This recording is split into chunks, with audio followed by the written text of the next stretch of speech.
Buenas noches, en unos minutos vamos a hablar del fenómeno migratorio. En el último año se ha reactivado la ruta atlántica. Canarias vuelve a ser el primer destino para miles de personas que se juegan la vida intentando huir de la miseria y del hambre.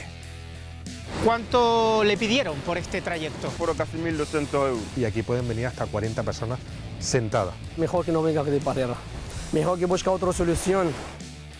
Además, un equipo del programa se ha desplazado hasta Senegal para conocer las historias que hay detrás de un trama que se sigue cobrando la vida de decenas de personas. Enseguida volvemos, no se vayan.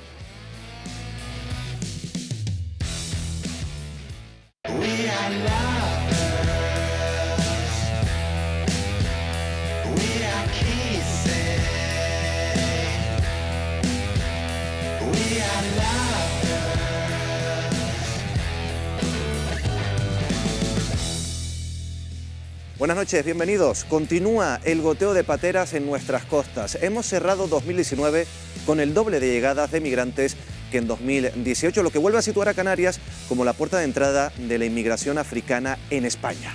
Hablamos de personas que pagan miles de euros para cruzar el mar a bordo de embarcaciones frágiles, hacinados durante días en una travesía infrahumana. Arriesgan sus vidas ante la esperanza de una vida mejor, pero no todos lo consiguen. Muchos mueren o desaparecen por el camino. Pues sí, ¿qué ocurre cuando logran llegar a nuestras costas?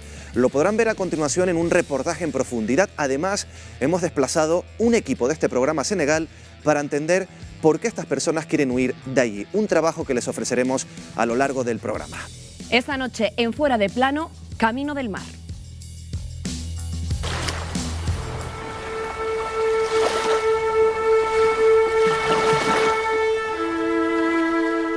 Lo dejan todo atrás: casa, familia y miseria. Mucha miseria y desesperanza que también suben a bordo de la patera. Por delante, un mundo que auguran feliz: comida, trabajo y progreso.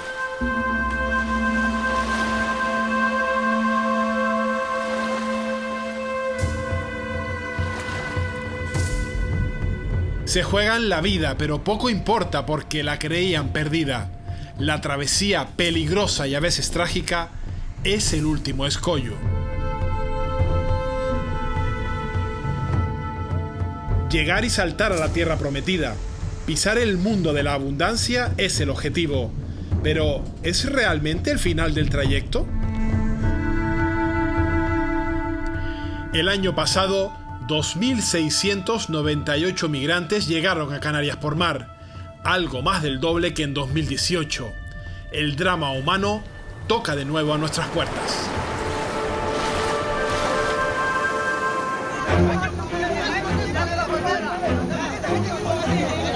El camino hacia lo que consideran un mundo mejor es muy duro. Llegan a arriesgar lo más valioso, sus vidas. Cuando nosotros atravesamos el mar, encontramos con cuerpos, encontramos con pateras que han dado la vuelta, no han llegado. Entonces tú te asustas porque estás mirando un ejemplo que no han llegado. Muchos de los que llegan son derivados a un centro de internamiento. Es el primer paso de un futuro incierto. Es peor que una cárcel. Es peor que una cárcel. Pero en el Barranco Seco ni siquiera veíamos el sol. Los migrantes en situación irregular son víctimas de empresarios sin escrúpulos que se aprovechan de su situación para abusar de ellos. Tú trabajas 2 horas, contrato, pero tú estás casi 10 horas a la calle y después, fin de mes, tú cobras 180. En Canarias conviven personas de 120 nacionalidades. Muchos logran integrarse sin problemas, otros son víctimas de actos racistas. Y todo empieza por la parte del racismo. Siempre creen que el que viene de afuera le va a quitar el trabajo. O sea, esto no es de nadie, esto es de todos.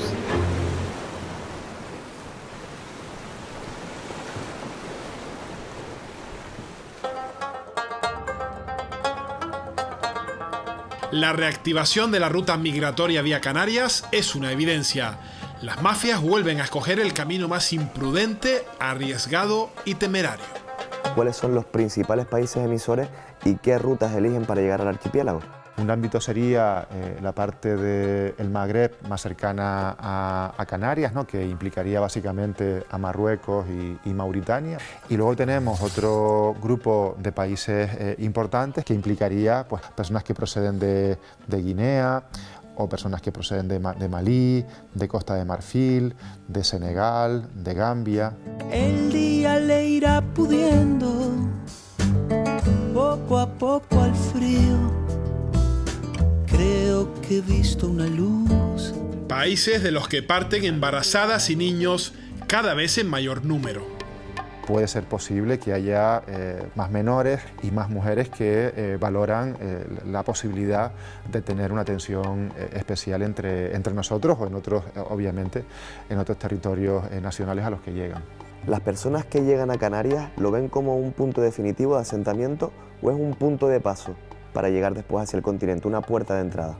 Muchos de ellos esperan que sea un paso corto y se convierte en un paso un poco más largo, ¿no? Pero siempre van a esperar llegar a otros territorios que le puedan ofrecer más oportunidades. Running away from misery. Running away from poverty. ¿Cómo es la vida en sus pueblos de origen? ¿Cuál es el perfil de quienes deciden embarcarse y jugarse la vida? ¿Por qué lo hacen? Las causas que llevan a la gente a salir de pueblos con problemas económicos en Marruecos son evidentes, la desigualdad. Muchos de los jóvenes que vienen aquí es porque tienen referentes en Canarias, familiares, primos, que les han contado que aquí se consigue trabajo en la hostelería y en otros ámbitos y por eso vienen aquí, buscan referencias. Y las causas que llevan a los gambianos, a los senegaleses, básicamente vuelve a ser la desigualdad, los problemas económicos. El índice de paro juvenil en Senegal o en Gambia supera el 55%, hay muy pocas expectativas, incluso en Senegal, que es un sitio con universidad, donde puedes sacar una carrera, etcétera, etcétera. Luego las posibilidades de conseguir un trabajo son muy limitadas.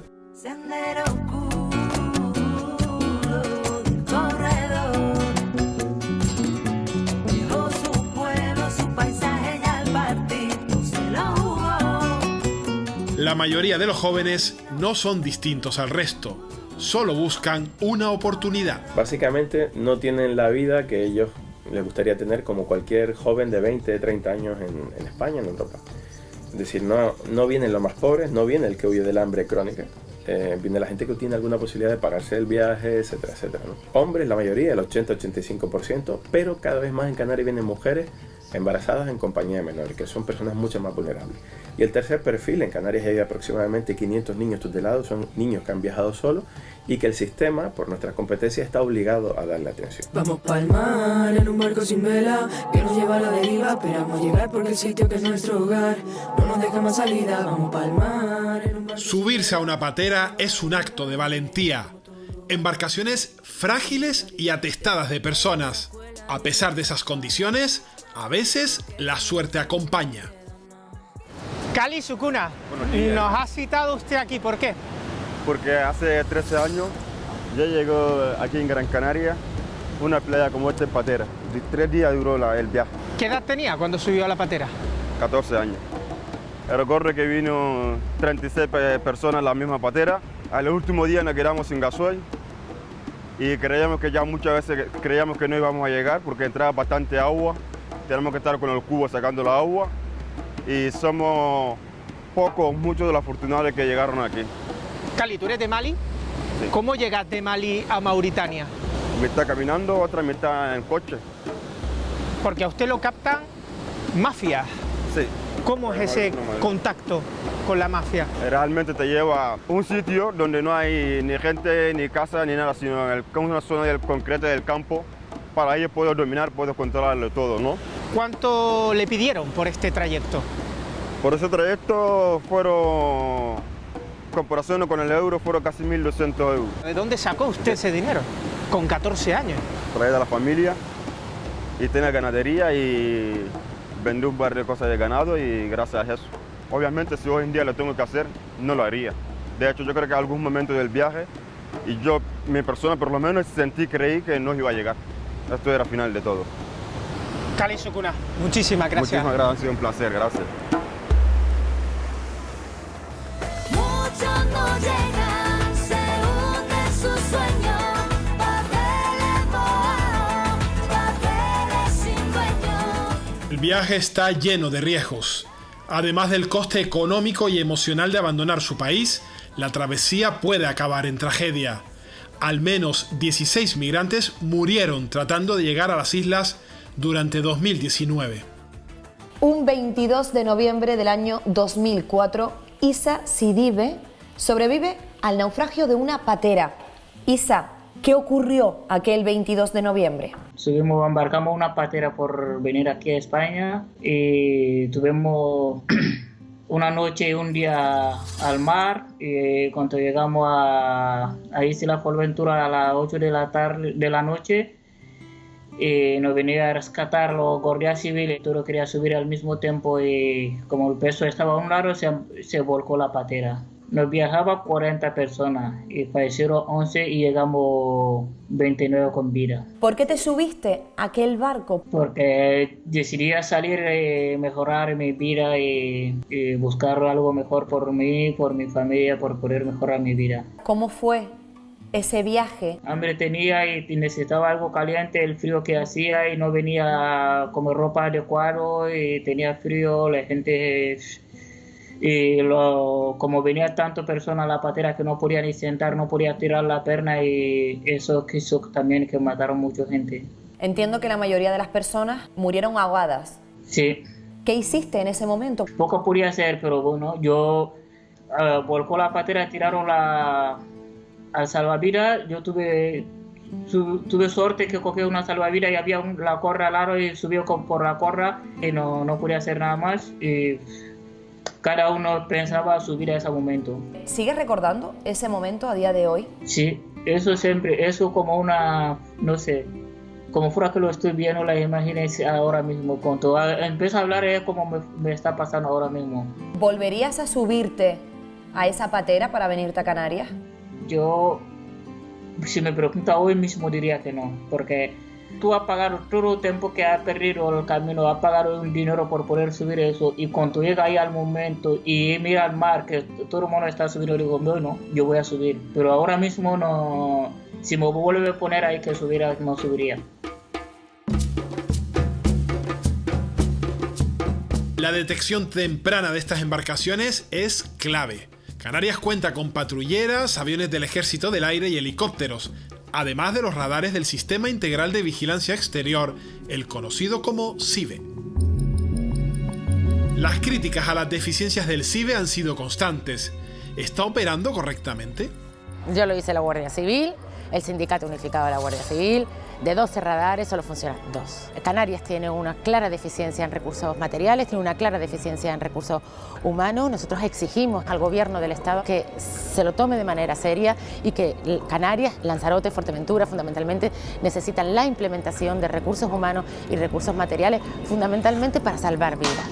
Soy un debate a la deriva, soy flotando por los mares de su hipocresía voy. Soy ahogado, recorrido, eso soy. Incomprendidos sentimientos desoídos soy. Cuando tocan tierra los reciben ONG como Cruz Roja. Una primera atención crucial para unas personas que llegan en condiciones pésimas de hambre y sed y casi sin fuerzas para tenerse en pie. Por este puerto entran la mayoría de pateras que se han interceptado. Una vez llega esta patera al puerto, ¿cómo los atienden? ¿Cómo los asisten? Normalmente vienen casi todos húmedos y con síntomas de hipotermia, por eso se cambia automáticamente la ropa y seguidamente se le da algo de té caliente y galletas, que es el alimento básico que damos aquí a pie de muelle. Los problemas principales siempre suelen ser la hipotermia, erosiones y alguna que otra enfermedad, como fiebre. Bueno. Y aquí pueden venir hasta 40 personas sentadas. ¿Qué es lo que más te ha impresionado? Hombre, siempre llama más la atención los más pequeños.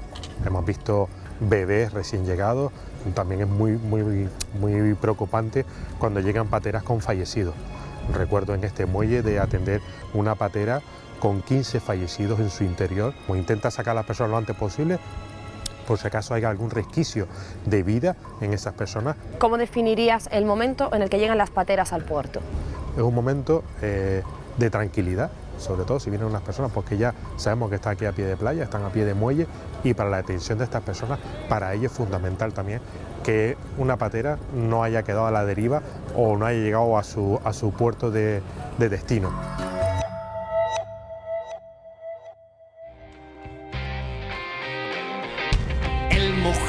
tiene ganas de secarse. El mojado está mojado por las lágrimas que bota la nostalgia. Sobrevivir a la travesía y llegar a tierra firme no es todavía el final del trayecto.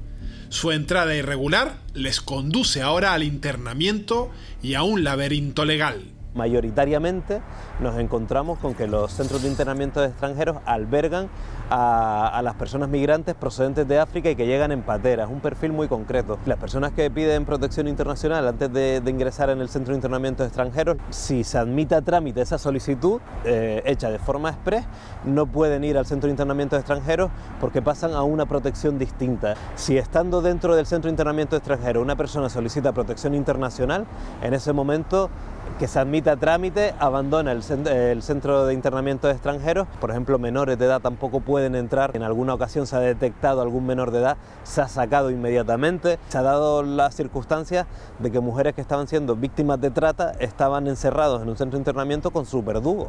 Y por eso también hemos pedido un protocolo específico de protección para las mujeres.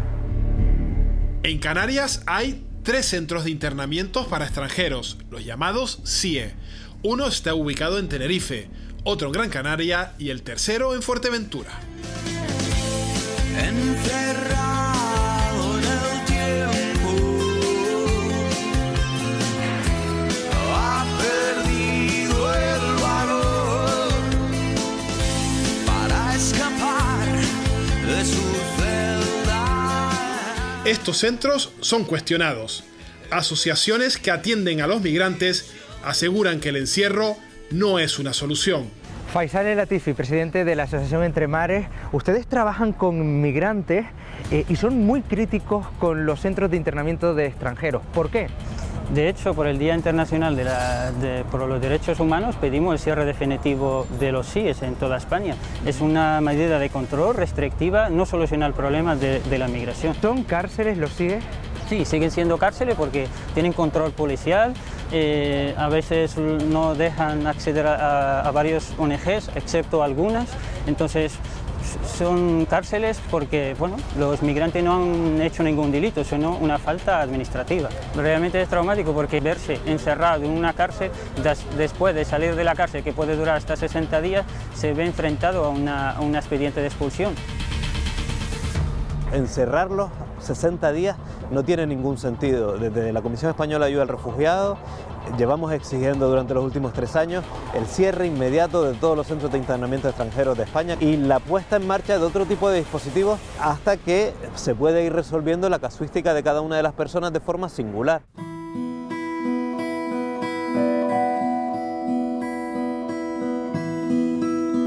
Buba, tú naciste en Mali y llegaste a Lanzarote en patera. ¿Cuánto tiempo tardaste en llegar?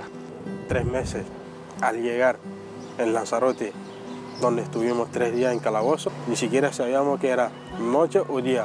Y después de los 3 días en los calabozos nos mandan al juzgado y de ahí nos mandan aquí en Gran Canaria, donde estuvimos 2 meses en los CIE.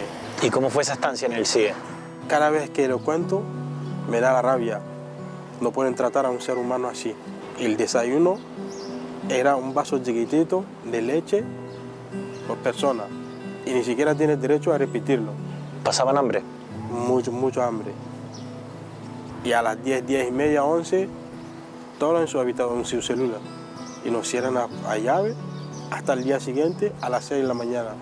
Si tú tienes necesidad, quieres hacer tu necesidad, ir al baño, cosas así, tienes que hacerlo dentro de una garrafa de agua y esperar el día siguiente a vaciarlo. Un animal tiene derecho a hacer su necesidad donde quiera. ¿Te sentías como en una cárcel? Es peor que una cárcel. Es peor que una cárcel. Pero en el Barranco Seco ni siquiera veíamos el sol, porque salimos 1 hora al patio y la hora que salimos no está el sol. Cuando tú estabas en un CIE, ¿tú te hubieses escapado? A mí me llevaron en el hospital Negrín con esposo y tenía fiebre de 39. ¿Usted cree que yo me voy a escapar? ¿Dónde voy a ir? ¿Con qué papeles? Estoy enfermo. Buba, hemos intentado hablar con la delegación del gobierno en Canarias y nadie quiere darnos una explicación de la situación que se vive en los CIE. Porque saben lo que está pasando dentro del CIE. que la gente se está muriendo ahí dentro. La gente está pasando hambre dentro de la silla. Es un sitio donde uno no tiene que permanecer ni una hora. Donde el mar escupe los sueños de los que huyen, lo han perdido todo atrás. Además de los adultos, en las pateras también llegan menores no acompañados. Las islas acogen a casi 500 de ellos. El trato que se les dispensa es diferente al de los mayores. Un menor inmigrante no acompañado que llega a nuestras costas tiene los mismos derechos que cualquier menor nacido en nuestro país o en nuestro archipiélago. De ahí que sea muy importante el determinar qué es un menor, porque la protección, el abanico de protección es tan amplio como a un menor que haya nacido en territorio español. ¿Cómo se verifica efectivamente que esa persona que llega es menor de edad? En primer lugar, se tiene que valorar lo que el menor pueda comentar. En el caso que se dude sobre su minoría de edad, hay pruebas para poder valorarlo. Normalmente se acude a la prueba de estimación de madurez ósea o mineralización dental. En el caso de que sean menores evidentes, automáticamente pasan a ser tutelados por el Gobierno de Canarias y a partir de ese momento se busca un recurso alojativo, en este caso un centro de atención inmediata o bien un dispositivo de emergencia si están creados para eso. El trato y la intervención que se hace con los menores es exactamente la misma que se haría con cualquier menor de origen canario. Llevamos unos meses manteniéndonos por debajo de la cifra de 500, pero lo que está claro es que tenemos que seguir trabajando porque tenemos que garantizar, sobre todo con los menores, garantizar la cobertura y el apoyo que se les da desde la entidad pública. Pero yo no hablaría de colapso, hablaría de una cifra importante.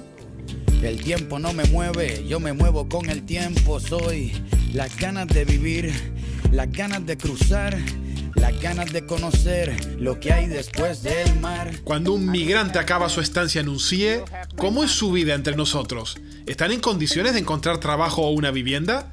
¿Qué hacen para ganarse la vida? Hola, ¿me ayuda algo? Mahmoud, ¿qué tal? ¿Cómo va el día? Bien, hermano. Bien, gracias a Dios. Mahmoud, ¿tú vives de la caridad de la gente, de la calle? Sí. Yo, me ayuda a sobrevivir, unos limones, así, unos panitos de cada día. ¿Es fácil conseguir los papeles o hay que luchar demasiado? Gracias. Porque cosas de papeles a todo el mundo me parece que no más fácil. O aunque tú acabas de llegar emigrante, tienes que estar después de 4 años que cotiza.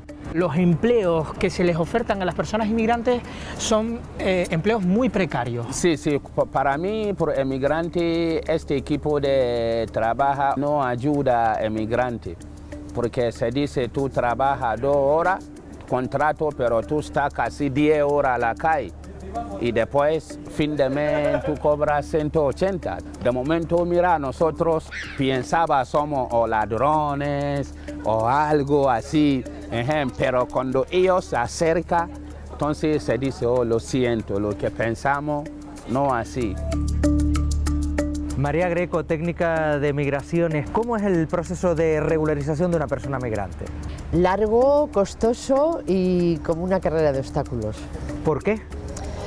Porque hay que cumplir unos requisitos que son complicados de cumplir y porque luego la propia gestión de los expedientes a veces se alarga en el tiempo por requerimientos de documentación. ¿Cuáles son algunos de esos requisitos? Es carecer de antecedentes penales en tu país de origen, en España, acreditar que llevas 3 años residiendo en España y una oferta de empleo y un contrato laboral de 1 año de duración. Esa acumulación de expedientes que hace que se esté retrasando la regularización, ¿a qué responde? ¿A falta de recursos? ¿Falta de personal? Falta de recursos, todas las administraciones, hay una carencia de recursos humanos y materiales. ¿Crees que muchísimas de las personas que apuestan por venir a intentar vivir aquí se lo pensarían dos veces, no lo harían si tuvieran toda la información de la realidad que van a encontrar aquí? Por supuesto, claro que sí, claro que sí. Y por eso es muy importante la sensibilización de personas que han hecho ese proceso. La visión que se tiene es a veces como que esto es la panacea, ¿no?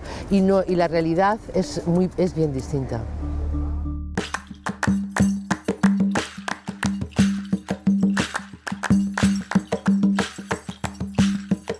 Mientras están aquí, muchos migrantes envían dinero a sus familias en sus países de origen. En no pocas ocasiones, se convierten en su único sustento. ¿Cuánto tiempo llevas viviendo en Canarias? 11 años. Llegué a la edad de 16 años. Entiendo que ya tienes trabajo. Bueno, actualmente sí estoy trabajando. ¿Y de dónde vienes exactamente? De Mauritania.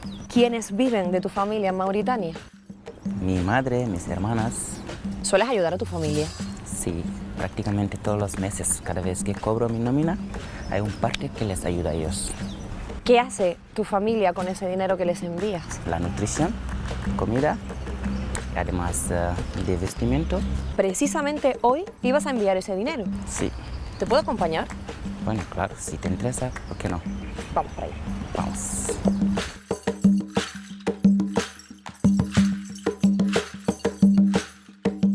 Hola, buenas tardes. Buenas tardes. Amigo, quisiera mandar dinero a África. ¿Qué país quiere mandar dinero? Mauritania. El efectivo, en la comisión, ok. Ya está el pago hecho. Siempre que vienes, aprovechas también para llamarle. Sí, les llamo a ver cómo están y luego les digo dónde tienen que ir para recoger el dinero. Con esto me siento inmensamente feliz, sinceramente.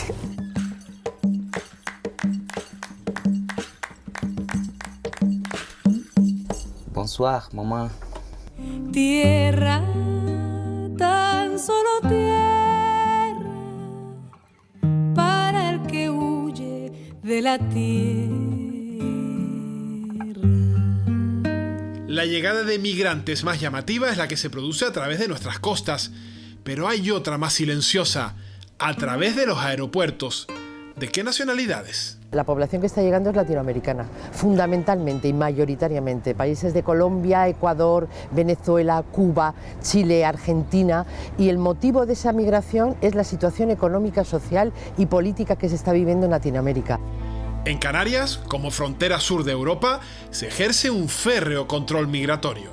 La actividad que desarrolla un puesto fronterizo va encaminada sobre todo a cumplir con la normativa tanto española como comunitaria en el control de fronteras. Y esto se sustancia a través de lo que se llaman las inspecciones fronterizas. Este aspecto recoge dos tipos de inspecciones. Una inspección mínima, que es la que está destinada a los ciudadanos comunitarios, y una inspección minuciosa para aquellos viajeros procedentes de terceros países. Van a permitir detectar y anular una serie de comportamientos y de modos operandi en los que se mueven las mafias del tráfico de personas y del favorecimiento de la inmigración ilegal.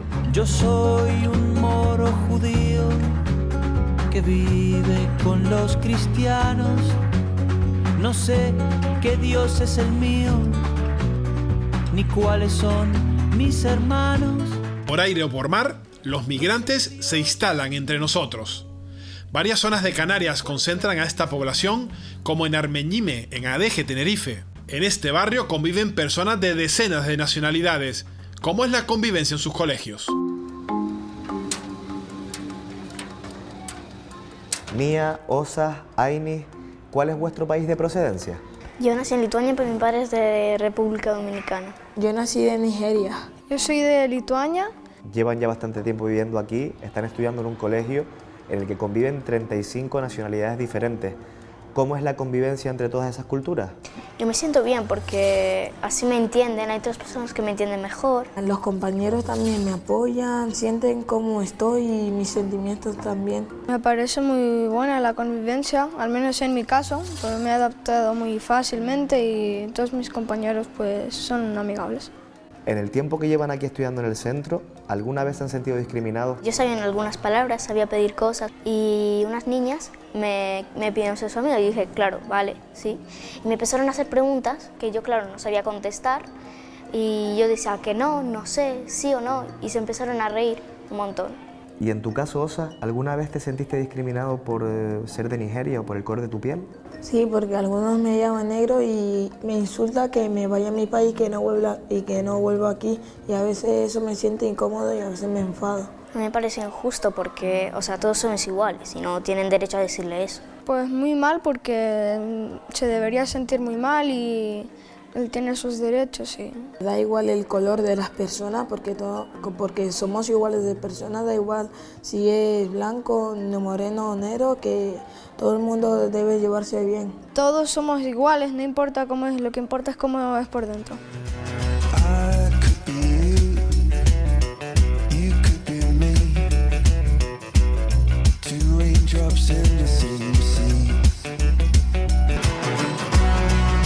El choque de culturas, de costumbres y religiones hace que no siempre la convivencia sea fácil.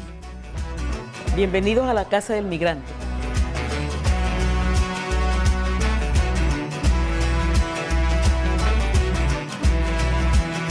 ¿En alguna ocasión la convivencia ha sido difícil o habéis sufrido algún episodio de racismo? Yo estaba embarazada, entonces en el parque veo una señora me dice, ¿tú de África? Yo dice sí. Dice, ¿está embarazada otra vez? Yo dice sí. Dice, pues no tenga más hijos porque viene muchísimo de aquí ocupando nuestro lugar y tiene muchos hijos también. Me chocó un poco, ¿sabes? Pensé, todo eso es de racismo. Y en principio la gente sí estaban ya contra nuestra comunidad, decían que Dios fuera o lo que sea, o estaban ya escritos en las paredes. El racismo siempre va a estar allí, siempre estará. Quizá la gente no lo manifieste como tal, pero sí hay una actitud de tipo latente cuando entras, por ejemplo, a un supermercado. La gente siempre tiene tendencia a mirarte. ¿Creéis que la sociedad ha avanzado en cuanto a la aceptación de los migrantes o hay que dar un paso más? Yo no siento que hemos avanzado con el tiempo, yo siento que vamos hacia atrás. El que es de allí necesita tener un poco más de sensibilización al respecto. Y todo empieza por la parte del racismo. Siempre creen que el que viene de afuera le va a quitar el trabajo. O sea, esto no es de nadie, esto es de todos. El racismo existe, pero la solidaridad no apoya mucho para comprender. Matías, estamos en una zona de Las Palmas de Gran Canaria en la que hay muchos inmigrantes. ¿Ha habido más conflictos en esta zona desde que han llegado? A ver, sí, desde que llegaron en esta zona pues se nota que hay mayores disturbios, la policía tiene que intervenir, ha habido problemas con los vecinos por el tema de ruido, cosas también por la noche que suceden y bueno, eso molesta a los vecinos de aquí y hace que haya una situación incómoda porque también hay niños, pues tenemos un poquito de miedo por si pueden pasar cosas, etc. Porque el tema es que se juntan varias culturas de distintos países y tal y se forman peleas, etc. y claro, eso nos incomoda bastante a nosotros y eso hace que seamos un poquito reacios a otro tipo de personas porque no nos está haciendo bien la convivencia, la verdad. El grado de integración va a depender de la persona y los factores que le afectan alrededor y a nivel sus factores personales, conocimiento del idioma, los estudios, su capacidad laboral. Entonces no es lo mismo una persona que tenga unos estudios, que tenga un conocimiento de español, que tenga unas habilidades de integración, que aquellas personas que a lo mejor no están formadas, la barrera idiomática, la falta de personal de apoyo alrededor, la falta incluso de redes sociofamiliares, hacen que el grado de integración sea, o el tiempo de integración sea más largo. El mundo está creado a través de las migraciones. No podemos crear un rechazo, al contrario, tenemos que abrir nuestra mente a nuevas culturas. Is this the place you told me we would find bliss? Y a pesar de las dificultades, de los prejuicios y de las trabas legales, hay inmigrantes que salen adelante con nosotros. Consiguen trabajo, estudian y se labran un futuro. The place we would find new dreams. Mohamed, acabas de escribir MENA, menor extranjero no acompañado. ¿Qué significó para ti ser uno de ellos? Mi experiencia fue un poco difícil. No tenía la idea que yo me voy para el centro menor, no le tenía la idea, no la tenía. Y entonces al final acabó un centro menor. Has podido realizar tus sueños, tienes un trabajo aquí, estás con una familia, tienes 2 hijas. Gracias a Dios, sí, tengo una familia, tengo un trabajo, tengo muchos amigos, tengo muchos contactos más importantes. Soy un ejemplo, por ejemplo, a que los españoles me han cogido, gracias a la acogida que tengo mucha experiencia. Sientes que tuviste una suerte, porque cuando nosotros atravesamos el mar, encontramos con cuerpos, encontramos con pateras que han dado la vuelta, no han llegado. Entonces tú te asustas porque estás mirando un ejemplo que no han llegado. La cabeza del triángulo es a ver si llegaste o no llegaste, porque hay muchísima gente que se muere en el agua.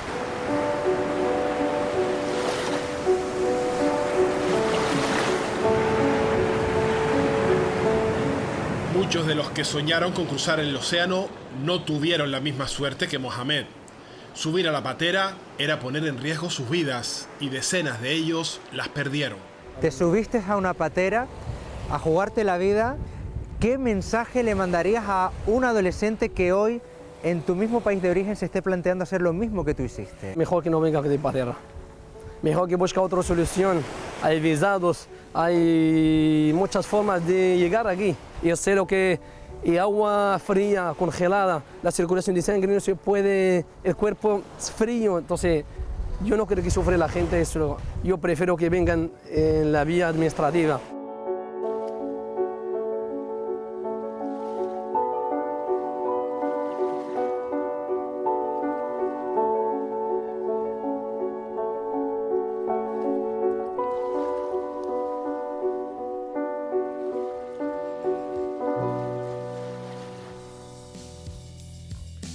Ya lo han visto, cruzan el mar buscando una vida mejor. Lo que pasa es que en muchos casos lo que encuentran aquí no es el paraíso que imaginaban.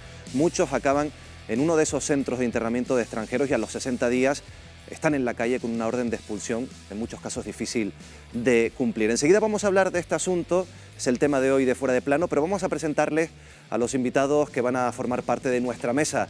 Paco Pomares, Marta Cantero, María Greco, Lala Mint, Santiago Morollón y también Juan Carlos Lorenzo. Buenas noches a todos. Buenas noches. Voy a empezar por Juan Carlos Lorenzo, que eres coordinador de SEAR, de la Comisión Española de Ayuda al Refugiado.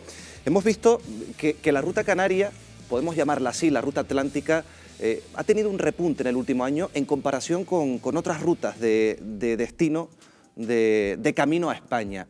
Yo no sé, Juan Carlos, si crees que estábamos preparados, si nos ha cogido un poco de sorpresa. Yo opto más por lo segundo. Es decir, en una realidad migratoria que experimenta Canarias durante los últimos 25 años, algo estructural, algo que con mayor o menor intensidad estamos viviendo y con mayor o menor dramatismo también, la capacidad de predicción era escasa. Tenemos una visión muy reactiva de una realidad, una visión muy reactiva de qué medios poner para solventar una situación como esta, y no tenemos una visión proactiva que nos hace ser mucho más ágiles, mucho más prevenidos, mucho más racionales y mucho más coordinados. Esa es la visión. María Greco también forma parte de nuestra mesa y es técnica de migraciones del Servicio de Atención, Asesoramiento e Información a la Población Migrante de Fuerteventura. Te voy a preguntar, María, por los CIES. Hemos visto algunos fragmentos en el documental. Llegan las personas, tenemos el problema de los CIES. ¿Este es el mejor método para atenderlos? Indudablemente no. Ya se dijo en su momento, la mayor parte de los CIES de la península, incluido los de Canarias, han estado denunciados en su momento cuando estaban abiertos. Son centros de internamiento, es decir, la privación de la libertad, no hay ningún control, no hay un control judicial efectivo, están exentos, tienen unas condiciones peor que la cárcel, ¿no? Porque en las cárceles hay una serie de visitas, de horario de visitas, opacidad, porque no se puede acceder, las ONGs no acceden a los centros, entonces yo creo que no es la solución la reapertura. Y ya para cerrar esta primera ronda de preguntas, teníamos a Lala Mint también, que es miembro de la subcomisión de extranjería del Colegio de Abogados de Tenerife. Te pregunto por las peticiones de asilo, se han duplicado en el último año. Muchos de esos expedientes están atascados. Yo no sé, Lala, si es necesario un refuerzo urgente del sistema.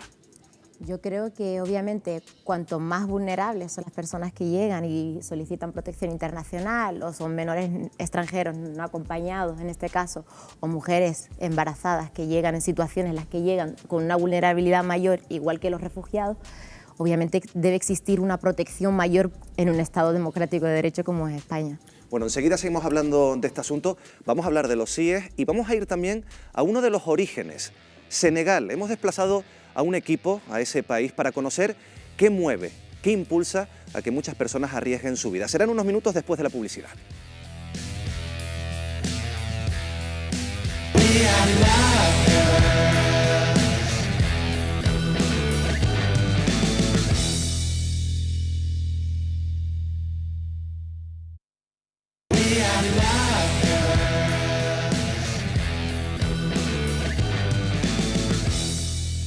Seguimos en Fuera de Plano y vamos a sumar una nueva voz, además una nueva voz al debate especial, porque él llegó por medio de un visado de turista a Canarias en el año 1992, tuvo que dormir en la calle, pasó bastantes problemas y hoy es diputado en el Congreso de los Diputados, nunca mejor dicho, por el Partido Socialista. Tenemos ya con nosotros en directo desde Madrid a Luc André Diouf, diputado, muy buenas noches. Buenas noches. Estábamos hablando hace unos minutos de los CIES, de los Centros de Internamiento de Extranjeros. Prácticamente hay una opinión generalizada por la cual muchos dicen, también muchos representantes políticos, que no es un sistema adecuado, que no es el sistema mejor, que no es el mejor sistema para acoger a los migrantes. Usted me imagino que estará por este discurso. Permítanme primero saludar a las personas que están en el estudio y también solidarizar con la mujer que ha perdido el bebé y la que ha abortado, que están ahora mismo en Lanzarote. La realidad de los CIE no es solamente una realidad española, es una realidad europea. Y este cambio sí se puede dar para humanizar lo que es la estancia de los inmigrantes en los centros de internamiento. El gobierno hizo el esfuerzo de mejorar algunos de ellos, entre los cuales está el de Barranco Seco.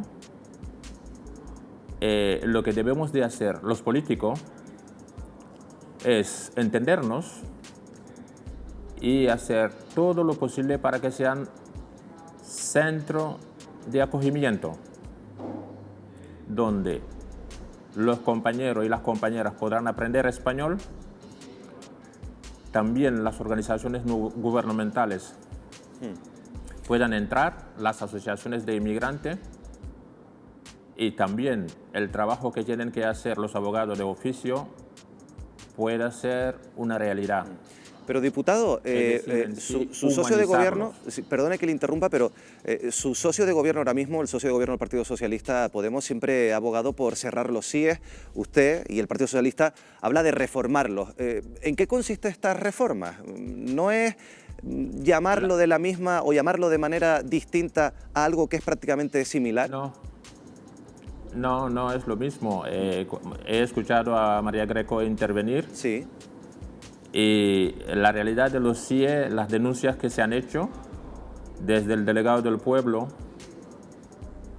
se han visto hace bastante tiempo y se han oído.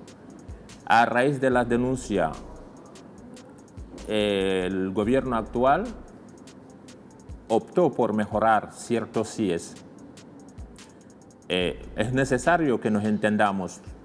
Lo que propone el Podemos, que es nuestro socio, tienen también los demás partidos a hacer el esfuerzo para que lo que yo proponía, que sean centros de acogimiento, donde la entrada de las organizaciones no gubernamentales, las asociaciones de inmigrantes, las personas que puedan estar internadas, puedan tener una vida normal, dado que el 70% de esta persona ni siquiera se retornan a su país de origen.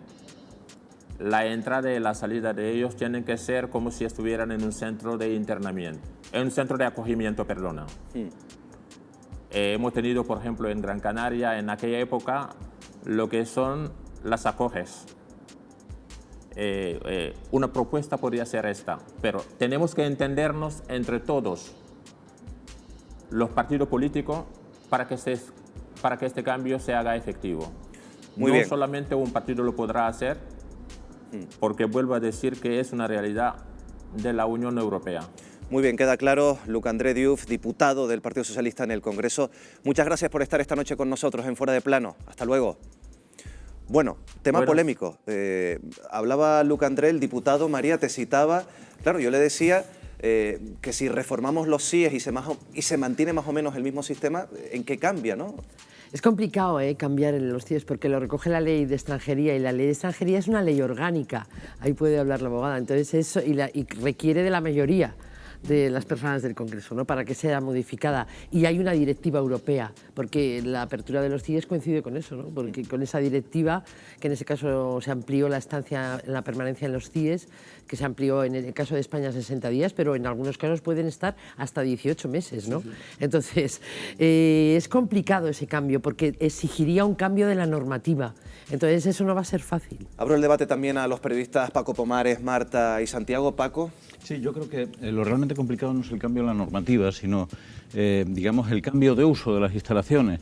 El problema es cómo establecer un sistema de acogida que pueda permitir la llegada de miles de migrantes al año en toda España y que al mismo tiempo sea un sistema que permita atender a las personas y que no rompa con lo que son los principios fundamentales que hay que tener en el acogimiento de extranjeros. No basta con plantear, que es lo que creo que se ha hecho en los últimos meses, que los CIES tienen que cerrarse o tienen que ser sustituidos por otra cosa. Hay que plantear exactamente por qué y también cómo se va a hacer, porque lo que tampoco parece que sea ni legítimo ni razonable es dejar a miles de personas completamente desatendidas en la calle. Entonces, tener un poco de juicio y plantearse que esto tiene que hacerse con cabeza. Pues yo creo que lo que tiene que haber también es un cambio no solo de uso de las infraestructuras, sino un cambio de política migratoria, ¿no?, global, y no solo la española, sino la europea, que ese es el problema, que con unas políticas que están basadas más en los mecanismos de control de frontera y no en otros, no atendiendo otros campos, como podría ser el legalizar parte de esa inmigración y que llegue de alguna manera con flujos regulados en función de la asimilación que podemos tener en los diferentes países. Y yo quería apuntar una cosa que dijo Juan Carlos antes, porque hay un tema que es que esto se veía venir, ¿no? La improvisación con la que, pese a la experiencia que tenemos del año 2006 y de esos años, hemos llegado a este punto en que solo con la llegada de 3.000 frente a los 30.000 que fueron entonces, se han quedado en las calles, no han podido ser acogidos, ha habido protestas ante la delegación del gobierno, han tenido que improvisarse alojamientos en los hoteles. Parece mentira que Canarias, con esa experiencia, no hayamos sido capaces de coordinar una atención de otro tipo. Sí, pues, lo primero, felicidades a los compañeros, porque muchas veces cuando informamos de este asunto hablamos de las pateras, vemos la embarcación a pie de playa, a las personas que llegan, a Salvamento Marítimo, a Cruz Roja, pero no vemos las caras, las historias, las personas, que las hay por cientos y por miles. Yo creo que siempre que hablamos de inmigración aquí en Canarias, por mar, hablamos de medidas de emergencia, del SIBE, de los CIES, pero no atajamos el problema desde su raíz. Y pongo un ejemplo que a lo mejor quizás podría tratarse. En Guinea, mejor dicho, es un país con el que España tiene un convenio desde el año 1980 por el cual los estudiantes de aquel país pueden venir a España a formarse en las universidades y después volver allí y levantar y desarrollar ese país. Bueno, pues ¿por qué ese mismo convenio, por ejemplo, no puede establecerse con otros países limítrofes con las costas de Canarias o con España? Es una idea. Y, por cierto, en Guinea hay 2 centros de la Universidad Nacional de Educación a Distancia. Pues planteemos esa medida que es a largo plazo, porque solamente así yo creo que esas personas querrán quedarse en su país, que es el fondo del problema, que se van porque no tienen dinero, porque no tienen futuro. Ahora conocer la opinión de Juan Carlos y de Lala, pero lo veíamos en el reportaje en relación a los CIES, a los centros de internamiento de extranjeros. Veíamos la experiencia de Boubacar Dala, que estuvo en el de Barranco Seco en el año 2014. Hablaba de unas condiciones pues bastante lamentables. Vamos a recordarlo. Cada vez que lo cuento, me da la rabia. No pueden tratar a un ser humano así. El desayuno era un vaso chiquitito de leche por persona y ni siquiera tienes derecho a repetirlo. Y a las 10, 10 y media, 11, todo en su habitación, en su celular. Y nos cierran a llave hasta el día siguiente a las 6 de la mañana. Si tú tienes necesidad, quieres hacer tu necesidad, ir al baño, cosas así, tienes que hacerlo dentro de una garrafa de agua. Esto ocurría en el año 2014, estuvo 2 meses en el CIE de Barranco Seco. Las condiciones han cambiado, se lo hemos preguntado por cómo son esas condiciones actualmente a Arcadio Díaz Tejeras, que es el juez de control, pues el magistrado que está regulando este centro de internamiento de extranjeros. después de años peleando para conseguir dinero, para pagarle a los traficantes 1.000, 2.000, 3.000 euros, llegan aquí y se les encierra sin cometer un delito, pues ciertamente tiene derecho a decir lo que estime oportuno. Yo en absoluto cuestiono ese derecho, pero dudo mucho que esa afirmación se ajuste a la realidad de hace 5 años y me consta en la actualidad, porque voy regularmente allí, sé lo que comen, porque lo como yo también, y sé cómo están las literas y cómo están los cuartos y las habitaciones, porque entro, me siento y hablo con ellos. En lugar de esas afirmaciones que parten de la base de que los servidores públicos que están allí no cumplen con su obligación, o que los servidores públicos que estamos aquí no son los que no cumplamos con nuestra obligación, sino que somos imbéciles de remate. Por ejemplo, una forma de ayudar sería, en la que ahora estoy empeñado, en conseguir cholas o esclavas. ¿Por qué? Porque las mudas que tienen de ropa no son tantas. Durante 60 días no solo se trata de que aprendan castellano, sino de adquirir hábitos de alimentación y hábitos de higiene en torno a la ducha diaria y en torno a lavarse los pies regularmente. Entonces eso es parte del proceso de reeducación, y ya que están ahí 60 días porque son personas susceptibles de ser reenviadas a sus países de origen, y todos ellos hacen un esfuerzo por tener vida y por tener esperanza. Entonces, los servidores públicos que estamos supervisando esto, hacemos nuestro trabajo.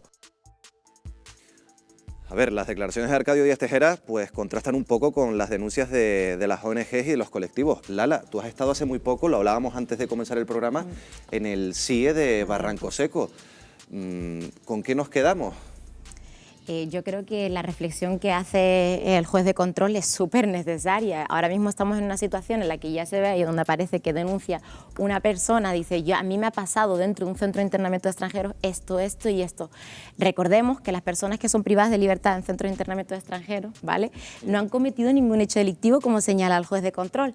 Lo único que han cometido es una sanción administrativa. ¿Eso qué significa? Que si yo voy conduciendo y imagínense que me paran la Guardia Civil y me multan con una que es una vía, va por la vía administrativa, y me privan de libertad, me ponen a disposición judicial, me ve un juez y me privan de libertad, nos volveríamos locos y nos pondríamos la mano en la cabeza muchas de las personas que estamos aquí y que estamos viendo el programa. Yo creo que los centros de internamiento de extranjeros no son una solución, porque el castigo, ¿no?, como forma de tapar algo que es un problema de base y en el que todos somos partícipes, no es una solución. Pero Juan Carlos, y añado también a lo que comentaba Lala, las condiciones son malas. Muchos han denunciado que es peor un centro de internamiento de extranjeros que una cárcel. Sí que son malas, y yo haría un planteamiento en una triple dimensión. La dimensión de base, vulneran derechos porque privan de libertad por una falta administrativa. Segundo, tal cual están concebidas actualmente, son espacios en los que un régimen penitenciario tienes más derechos dentro de un régimen penitenciario que en un reglamento de control de funcionamiento del CIE, tienes más capacidad para obrar. Y tercero, lo que señala Arcadio también es cierto, es decir, hay una situación en la que las necesidades más básicas están conculcadas, como el tener una muda adecuada, unas condiciones dignas en tu vestimenta, en tu alimentación y en tu alojamiento. O sea, yo creo que la triple dimensión hay que tratarla. Y más allá de que de base para nosotros estemos en contra porque vulneran derechos, hay que resolver el corto plazo, pero sin perder la perspectiva, porque yo creo que la lucha es mucho más profunda, mucho más estructural, más en el sentido que señalaba Paco antes. Es decir, busquemos una alternativa sólida y solvente a que los CIE no sean la solución, porque no lo son. Pero una de las alternativas es el acogimiento en municipios. La delegación del Gobierno pidió pues ayuda, colaboración a los municipios canarios, y de 88, una decena se ofreció a acoger a migrantes en esta situación. Paco, ¿falta solidaridad? ¿Nadie quiere mojarse en este tema? ¿Cómo lo ves? Por supuesto que falta solidaridad. Es uno de los problemas endémicos de las sociedades occidentales, ¿no? Un rechazo a la percepción de lo que realmente ocurre en nuestro entorno, ¿no? La mejor manera de afrontar los problemas en el mundo occidental es no mirando hacia donde existen, no tomando decisión. Pero a veces también tendemos a hacer un microanálisis de los problemas. ¿Por qué? Porque lo que nos preocupa es la situación de las personas y queremos modificar la situación de las personas. Cuando más acercas el foco a la situación de una persona en concreto, más te das cuenta de lo imprescindible que es tener mecanismos de actuación. Pero el problema es extraordinariamente complejo. En África hay en estos momentos 1.200 millones de personas viviendo. En Europa somos 745. antes de que acabe este siglo, en África habrá 4.500 millones de personas y en Europa seremos 630, 150 millones menos que ahora, teniendo en cuenta un dato que es fundamental, que necesitaremos como mínimo 200 millones más para poder sostener el estado de bienestar. Hablaremos después de ese tema precisamente porque la proyección demográfica también es algo para pensar a medio y largo plazo. María, ¿hay infraestructuras suficientes? ¿Hay recursos suficientes? Porque esta es otra de las quejas que estamos escuchando estas últimas semanas. Quejas también de las ONGs y colectivos que han reclamado a la delegación que no hay los medios necesarios para afrontar esto. Yo creo que la falta de previsión está relacionada con la exclamación o con decir o verbalizar que no hay recursos. Yo creo que sí que hay recursos suficientes. De todas formas, los tratamientos, todo va un poco ligado, ¿no? Cuando afirmabas que se ha hecho un llamamiento a los municipios, tenemos que analizar también lo que está pasando en nuestras propias sociedades, ¿no? El sentimiento comunitario que está desapareciendo. Fuerteventura, Canarias, es un lugar de acogida, lo ha sido siempre. Y la relación entre los vecinos en Fuerteventura todavía eso no se ha perdido tanto, y de ayuda mutua era hasta el otro día, ¿no? Entonces, una de las consecuencias perversas de la crisis también ha sido que el que nadie quede atrás ha sido sustituido por sálvese quien pueda. Entonces, ahora sí que efectivamente no hay comunidad, ya no hay comunidades. El sentimiento comunitario en los pueblos y de la ayuda al otro, al que llega y al que lo pasa mal. Entonces, eso creo que también hay que entrelazarlo. Y también lo que estamos hablando del tratamiento utilitarista de la inmigración es muy peligroso, ¿eh? O sea, que vengan porque les necesitamos. Eso... Otro tema polémico, el SIVE, el Servicio Integral de Vigilancia Exterior. Hemos visto en el reportaje a la diputada regional Astrid Pérez pues, criticar que apenas funciona, que es imposible que detecte pateras y embarcaciones y que en muchos casos esto deriva en fallecidos en nuestras costas. Santi. Y con mucha razón las críticas, porque efectivamente en Canarias, y eso es un fallo histórico, el SIVE no ha funcionado. No como en otras latitudes, por ejemplo el sur de Andalucía. En Almería también tienen un problema con la llegada de las pateras y allí, sin embargo, el sistema de vigilancia externa funciona perfectamente. De hecho, se actualizó en 2017 y se invirtieron 5 millones de euros, me parece que era la cantidad. Allí no verás esas críticas, pero en Canarias constantemente, lo cual es un problema del gobierno central, de dejadez hacia las islas, de olvido del archipiélago. Bueno, las causas pueden ser muy distintas, pero desde luego ni hay alojamientos suficientes, ni hay un sistema de vigilancia. Eso sí, sin contar con el trabajo de la Guardia Civil. Ojo, cuando el delegado del gobierno decida que se dejan las pestañas en las pantallas, me lo creo. Yo creo que no es que, claro, todo esto es tan complejo que a veces simplificarlo, ¿no? El SIVE es que es un océano lo que tenemos delante, es que parece que no nos damos cuenta. Yo se lo digo porque yo he estado delante de la pantalla del SIVE en una vez que nos lo enseñaron y se ve un puntito ahí en medio del tal en el que tienen prácticamente que identificar que en medio de la ola aquello es una patera que llega y después hay ciertas zonas efectivamente de sombra en Lanzarote, etcétera, etcétera, porque falta algunos sistemas, ¿no? Radares, eso hay que ponerlo yo creo que un poquito en su justa medida, ¿no? No es un... Y respecto a todo el tema de la solidaridad y todo eso, yo creo que es que en Canarias no hemos tomado conciencia de que Canarias somos una de las fronteras con mayor presión migratoria. Lo hemos sido del planeta, lo hemos sido en el 2006, en ese periodo, pero es que probablemente lo vamos a volver a hacer y se está apuntando que efectivamente en los últimos datos del Frontex del 2019, de todas las fronteras europeas junto a los Balcanes y a las islas griegas, Canarias ha sido la que más se ha duplicado, la que más ha crecido, no la que mayor afluencia está recibiendo, pero sí la que más se ha duplicado. Si lo sumamos con los datos que dio Paco de población y de evolución en África y aquí, es que no es difícil pensar que esto que estamos viviendo ahora lo vamos a tener y va a ser una realidad con la que tenemos que convivir en el futuro y no terminamos ni institucionalmente ni socialmente, creo yo, de asimilarlo. Otra de las patas de esa realidad es la de los menores extranjeros no acompañados. Ya saben, lo veíamos, alrededor de 500 hay ahora mismo en los centros de acogimiento del archipiélago. Escuchábamos a Irache Serrano, la directora general de la Infancia del Gobierno de Canarias, hablar de que no es una situación muy complicada, pero que sí están un poco al límite. Una opción para evitar ese colapso es el acogimiento por las familias. En Canarias hay 2 familias ahora mismo que acogen a menores extranjeros no acompañados. Nuestro compañero Pablo Chueca está con una de ellas. Pablo, muy buenas noches.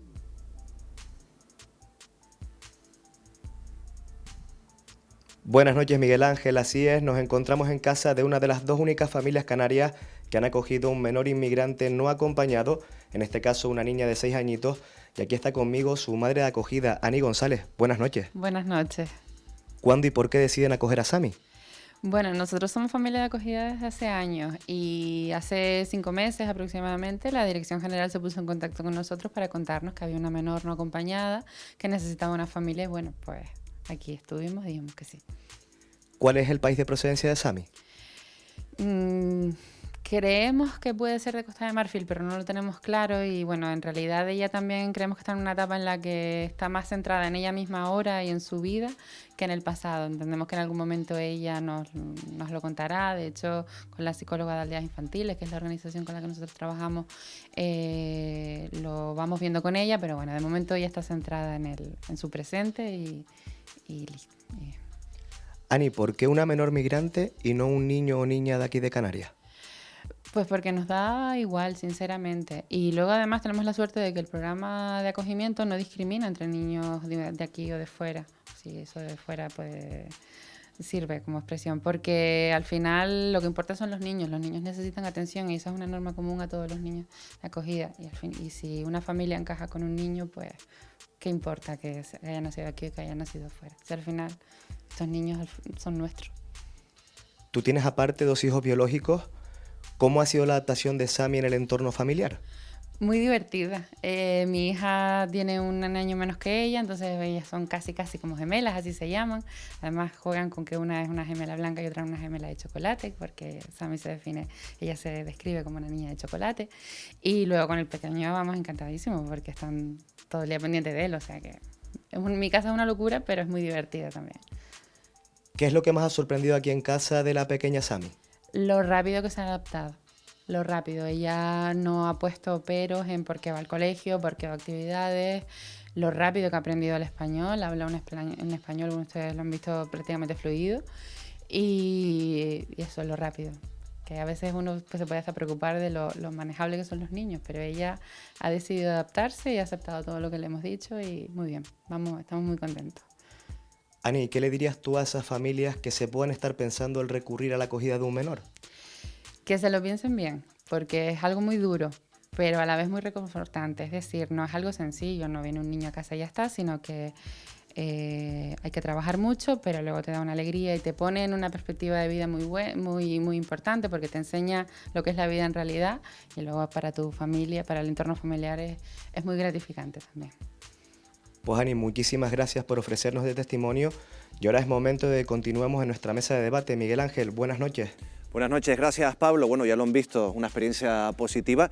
Muchos expertos coinciden en que esta es la mejor manera de acoger a estos niños y niñas, pero claro, nos damos cuenta que en Canarias solo hay 2 familias. ¿Por qué, Lala, pasa esto en Canarias? Yo no sé si hay alguna explicación, no nos apuntamos a facilitarle la vida a estos niños que llegan a nuestras costas. Bueno, también ahora a lo largo de toda la península también se está produciendo muchísimo más acogimientos, que entonces también es una responsabilidad muy grande, porque ya no es solo, sino hacerte cargo de todas sus necesidades en todo el sentido. Yo creo que Canarias, como comentó antes la compañera, se ha caracterizado por ser un pueblo solidario. O sea, yo soy del Sáhara Occidental y yo recuerdo que desde que era pequeña siempre han acogido a un montón de niños y de niñas del Sáhara, ¿no? Creo que también es un tema de sensibilización y de concienciación, ¿no? Que creo que es muy necesario. Muchas personas no saben lo que son centros de internamiento de extranjeros, no conocen de primera mano qué supone ser un menor extranjero no acompañado y también creo que nos hace falta, sobre todo, conocimiento de la realidad en la que estamos viviendo y en cómo puede afectar. Antes me hubiese gustado hacerle un guiño a Luca Andrés en relación de racializado a racializada, en el sentido de que nosotros desde la Subcomisión de Extranjería estamos intentando, y también de las plataformas que hay en Canarias, que se abogue precisamente por las condiciones que creemos que se tienen que respetar del reglamento de extranjeros que regula las condiciones, derecho a asistencia jurídica gratuita, derecho a asistencia sanitaria, todos los derechos que tienen que tener al mismo tiempo que deberes los internos, y uno de ellos es el asesoramiento jurídico. Nosotros creemos muy necesario y que creemos que no se está garantizando al 100% a las personas que están siendo privadas de libertad cuál es su situación jurídica, ¿vale? Entonces ahora mismo estamos pendientes únicamente de que se firme un convenio, pero como no ha existido gobierno que lo pueda materializar y que lo pueda firmar con el Ministerio, en este caso del Colegio de Abogados, con el Ministerio de Interior, nosotros desde aquí hacemos un llamamiento al gobierno para que se haga, porque hay muchísimos abogados y abogadas canarias que están dispuestas a ayudar, a asistir gratuitamente en los centros de internamiento de extranjeros. Bueno, estaremos pendientes porque esto está sobre la mesa, tú tienes toda la razón. Santi, volviendo al tema de los menores, ¿habría que reformar el modelo actual de acogimiento? ¿Peca? ¿Tiene fallos? Habría que hacer muchísimas cosas. Yo creo que tendemos a ser solidarios, pero muchas veces con una solidaridad que no nos cuesta. Es decir, cuando vemos a los voluntarios del Banco de Alimentos en cualquiera de los supermercados, no nos cuesta nada comprar 1 kilo de arroz o dedicar cierta cantidad a los que menos tienen. Dar la ropa que no usamos, es decir, cosas que no nos cuestan. Yo creo que si de alguna forma relajamos o compramos nuestra propia conciencia. Pero a mí la verdad es que el ejemplo de esta familia me ha parecido de lo más valioso y al mismo tiempo de lo más triste, que si somos 2.200.000 personas aquí en Canarias, tan solo haya dos familias que se están dedicando a esto. Yo creo que tenemos una deuda moral, histórica con África, gigantesca en Europa, y que desde luego no estamos haciendo nada por ellos. La verdad es que sí, que la cifra no es muy edificante, que digamos. Estamos hablando del destino. Canarias es destino para muchos de estos migrantes, en muchos casos niños y niñas que se juegan la vida y en muchos casos se quedan por el camino. A veces llegan los sucesos, conocemos esos sucesos, pero no conocemos todas las personas que quedan en ese camino atlántico hacia Canarias. Como decíamos, estamos hablando del destino y nos hemos ido a uno de los orígenes. Hemos desplazado un equipo hasta Senegal, ahora mismo una democracia estable, pero un país que protagonizó en 2006 esa llegada masiva también de inmigrantes, que también está siendo hoy punto de origen para muchas de esas embarcaciones. Vamos a ver y vamos a acercarnos qué causa, qué impulsa, como decíamos al inicio, qué impulsa a estas personas a seguir jugándose la vida.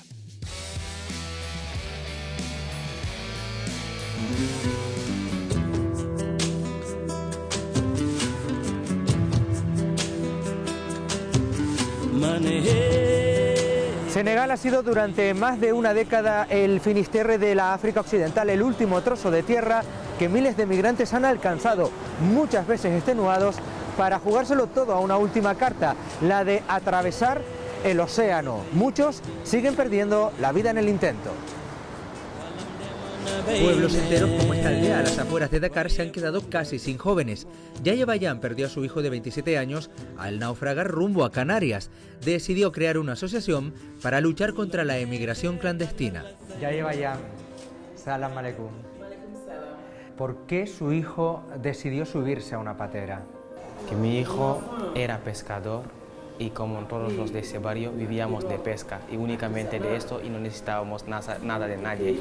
Pero cuando empezó a haber sobreexplotación de los recursos y cada vez faltaban más, todo eso hizo que ya no se podía vivir de esto que era la pesca y él decidió coger una patera artesanal para cruzar el Atlántico y encontrar vida mejor en Europa. Imagino que usted y las madres de esta aldea hubiesen preferido a sus hijos aquí pobres pero vivos. Es el principal motivo de esta asociación, porque sabiendo que las dificultades no impedían que los niños siguiesen saliendo, a nosotros nos hubiese gustado tenerlos aquí a nuestro lado y compartiendo con nosotros todo lo que vivíamos, sea poco, sea mucho, que tenerlos hoy desaparecidos por el mar, sin saber dónde han acabado, sin encontrar su cuerpo para hacer el duelo. Es difícil luchar contra esas organizaciones que impulsan la inmigración clandestina. No es nada fácil plantar cara a esta gente que hace ese trabajo, sobre todo primero porque somos mujeres y aquí a veces cuesta que nos den este espacio para poder decir lo que realmente queremos decir. Recorremos San Luis, antigua capital situada al norte del país. Desde aquí salieron casi la mitad de los 30.000 migrantes que recibió Canarias en la crisis de los cayucos. La tragedia de hijos, padres y maridos trajo consigo el empoderamiento de miles de mujeres. Salam aleikum. Ça va bien, merci. Tu marido se fue hace 11 años a España. ¿La sociedad de este país te lo está poniendo fácil para que te hayas convertido en cabeza de familia? Al principio no ha sido fácil porque era mujer y le costaba más, pero ahora cada vez la gente lo acepta más y lo ve cada vez mejor. En 2019, más de 200 personas murieron en dramáticos naufragios en la ruta de Canarias. Más de 1000 fueron los fallecidos, entre los que habían puesto su rumbo a España. Amadou, tú eres experto en cooperación internacional. ¿Puede más la imagen del éxito de la inmigración irregular en Europa a la de los cadáveres flotando en el mar? Siempre hay esta lucha, ese enfrentamiento entre dos diferentes imágenes que hace que los que no han conseguido ir y ven esa imagen quieren jugársela, porque también es una oportunidad que dicen que ellos se pueden permitir y ver cómo les sale. Todos los jóvenes que viven en barrios como este son conscientes de los riesgos que conlleva subirse a una patera, a un cayuco. Yo creo que sí, hay conciencia y esos jóvenes están sensibilizados, pero lo que pasa es que muchas veces se olvidan de que también es un derecho de ellos, de que como los de norte vienen a buscarles y estar en sus países, que ellos también tienen ese derecho para ir. Y si no se les facilita estas vías y estos mecanismos, pues se convierte en alguna frustración que hace que ellos luego, aún sabiendo los riesgos que corren, se atreven a jugarse la vida. Desde la óptica de la cooperación internacional, ¿qué puede hacer el resto del mundo para apoyar a países como Senegal? Pues el resto del mundo tiene que saber y volver a darse cuenta de que primero esos jóvenes de países como Senegal y África tienen los mismos derechos de viajar, de moverse como los jóvenes de otros países, y que es un derecho que se les tiene que reconocer. Está reconocido, pero luego a la vez de que quieren irse se les dificulta el camino y por eso se frustran y cogen otras vías. Amadou, muchísimas gracias. Muchísimas gracias. Pese a la compleja situación económica de Senegal, miles de jóvenes del país apuestan por seguir formándose. Babacar, buenos días. ¿qué tal? Un placer. Oye, tú eres estudiante universitario aquí en San Luis, en Senegal. ¿Qué futuro te planteas cuando termines la carrera? No tengo planes de ir, por ejemplo, al extranjero a trabajar, sino quedarme aquí y trabajar como profesor de universidad. O sea, ¿no te quieres ir del país de manera ni regular ni mucho menos irregular? De manera irregular no, ir para estudiar y para trabajar, prefiero quedarme aquí en Senegal. La lacra del paro aquí se vive como algo angustioso, sobre todo en zonas rurales. Las expectativas de encontrar una fuente de ingresos estable son muy complicadas. Salam alaikum, madama. Tú eres un joven con una familia muy grande a tu cargo, llevas 10 años sin trabajo. ¿Cómo lo haces para sacar a esta familia adelante? A veces se te hacen complicadas las cosas y nosotros intentamos apañarnos con lo que sea. Con esta situación, ¿te has planteado irte del país por la vía de subirte a un cayuco o a una patera? Yo me lo he planteado, pero cuando me di cuenta de los riesgos y lo que había, he decidido no intentarlo. Hay algunos que he conocido de aquí del pueblo cerca que han ido, todos en las piraguas. Algunos consiguieron llegar, pero otros no consiguieron llegar y fallecieron en el camino. Yo creo que no lo sabían lo que les esperaba ahí y la mayoría decidieron irse porque se daban la imagen de que todos llegaban a Europa y que el camino parecía algo fácil y todos se fueron sin pensarlo. En los institutos senegaleses se hace un esfuerzo por transmitir la realidad de los riesgos que conlleva la inmigración irregular.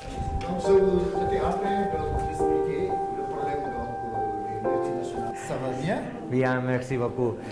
Faiz, quiero que me cuentes a todos tus alumnos qué mensaje claro les lanzas respecto a inmigración. Les estoy compartiendo el mensaje que esta juventud que sale todavía ignora los riesgos que existen en este camino y las realidades que les esperan allí. Por esto, cuando van, el sueño que les mueve nunca se cumple o se cumple muy difícilmente. Imagino que en todo este tiempo algunos alumnos tuyos no te han hecho caso porque se han embarcado en pateras o cayucos. Efectivamente, a pesar de haberlo trabajado varias veces en clases y en otras sesiones, a pesar de mostrar imágenes y videos y realidad de allí según lo que nos llegue, ha habido casos de alumnos que han cogido estas vías inseguras para intentar llegar a Europa. Jerejef,